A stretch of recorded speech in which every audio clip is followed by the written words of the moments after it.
अद्भुत रही। London, Oman, Muscat और दुबई से होते हुए पुनः भारत बालाजी के चरणों में हम पहुंचे हैं आज। अद्भुत रहा। भारतीय सनातन संस्कृति का ऐसे ही प्रचार हो।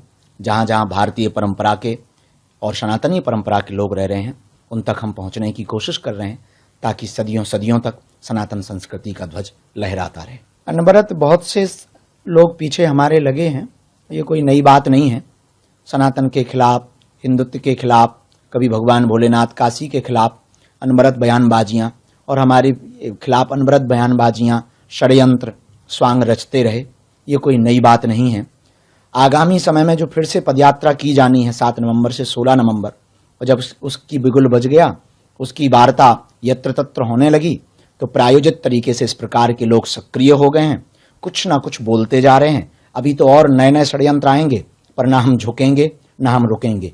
जब तक हमारे तन में प्राण है तब तक हम इस देश के हिंदुओं को एक करने के लिए, काष्ठवाद को मिटाने के लिए, राष्ट्रवाद के ध्वज को फहराने के लिए गांव गांव, गली गली अनवरत जाएंगे, हिंदुओं को जगाएंगे और हिंदुत्व परंपरा के प्रचार के लिए अनवरत कार्य करते रहेंगे। और अब समिति ने उनके ऊपर FIR भी की है, और ऐसे लोगों पर हमें लगता है ध्यान नहीं देना चाहिए। अफवाह पर ध्यान ना देवें। वास्तविक स्थिति, ये देश में संविधान है, इस देश में कानून है, इस देश में सबके लिए समानता है। कोई भी गलत करेगा वो छोड़ा नहीं जाएगा, कानून के दायरे के अंदर सब रहेंगे। तो ये प्रकार के षड्यंत्र चल रहे हैं और उनके चेहरे सामने आ रहे हैं, वो बेनकाब हो रहे हैं। अभी और षड्यंत्र करेंगे, हम तैयार हैं, न रुकेंगे न झुकेंगे, उनकी ठटरी बार करके रहेंगे। देश में बहुत जिहाद चल रहे हैं, लव जिहाद, लैंड जिहाद, थूक जिहाद। पहले ये लोभ लालच देकर, प्रेम दिखाकर, झांसा दिखाकर के हिंदुओं की बहन बेटियों को अपने झांसे में लेते हैं, प्रेम जाल में फंसाते हैं। बाद में जब इनके मंसूबे पूरे नहीं होते हैं तो उनको मौत के घाट उतार देते हैं। और ऐसे हजारों परिवार इस देश के उजड़ गए, हजारों बेटियों का सर तन कट गया है। और इनका मंसूबा, इनका उद्देश्य ही है सर तन से जुदा करना। हमारी यही चिंता है कि आने वाले हिंदुओं की बेटियों का क्या होगा, आने वाले बच्चों का क्या होगा। न बच्चे सुरक्षित हैं, न संस्कृति सुरक्षित है, न सनातन सुरक्षित है। इसी चिंता में हम दिन रात अनवरत हिंदुओं को जागने की अपील कर रहे हैं, उनको प्रार्थना कर रहे हैं, गांव गांव जाकर के उनको जगाने के लिए पदयात्रा कर रहे हैं। और यह क्रांति जब तक हमारे तन में प्राण है तब तक तो हम प्रयत्न है हमारा कि यह क्रांति अनवरत जारी रहे। यही हमारी प्रार्थना है।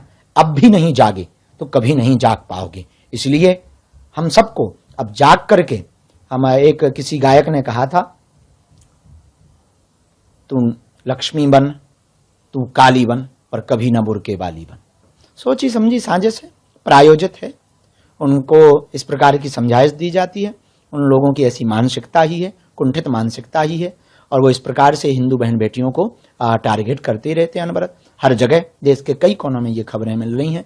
और मध्य प्रदेश भारत का हृदय कहा जाता है, और भारत के हृदय में अब ये घटना होना निश्चित रूप से हिंदुओं के लिए ये दाग है। और हिंदुओं को विचार करना चाहिए, और अब नहीं विचार कर पाए तो कभी नहीं कर पाएंगे। फिर बिल्कुल देनी चाहिए, बेझिझक देनी चाहिए। ऐसे लोगों को यदि फांसी दी जाएगी तो आने वाले कालांतर में ऐसी घटनाओं पर रोक लगेगा, वो कोई भी हो। हम ये कहना चाहे कोई भी हो, क्योंकि एक बेटी का जब घर उजड़ता है तो उसका पूरा परिवार बिखर जाता है। क्या बीत रही होगी उनके पिता पर, क्या बीत रही होगी उनके भाई पर, क्या बीत रही होगी उसकी बहन पर, क्या बीत रही होगी उसकी आत्मा पर। तो हमें लगता है कि यदि फांसी का प्रावधान होगा तो आने वाले समय में जल्दी से ऐसी घटनाओं पर रोक लगेगा। देखो, जो कहानी प्रायोजित तरीके से भगवा को बदनाम करने के लिए, सनातन को बदनाम करने के लिए लिखी गई थी, वो कोर्ट के ही द्वारा उस कहानी का पर्दा खुल गया कि ना कभी भगवा आतंकवाद था, ना कभी भगवा आतंकवाद हो सकता है। भगवा हिंसा नहीं, अहिंसा चुनता है। भगवा सबको अपना बना करके रखता है। भगवा हमेशा सबको गले लगाने की विचारधारा प्रस्तुत करता है। तो कभी भी भगवा आतंकवाद नहीं हो सकता। इस जो अभी निर्णय कोर्ट का आया, बहुत प्रशंसनीय निर्णय आया है, उसके लिए हम कोर्ट को साधुवाद दे रहे हैं। और यही कहना चाहेंगे, सनातनीय परंपरा हमेशा से पवित्र परंपरा रही है। सनातनीय परंपरा हमेशा से सबको अपना बनाने वाली परंपरा रही है। लोग तो लगे ही हैं, तरह तरह के लोग होते हैं, विचित्र प्रकार के लोग होते हैं।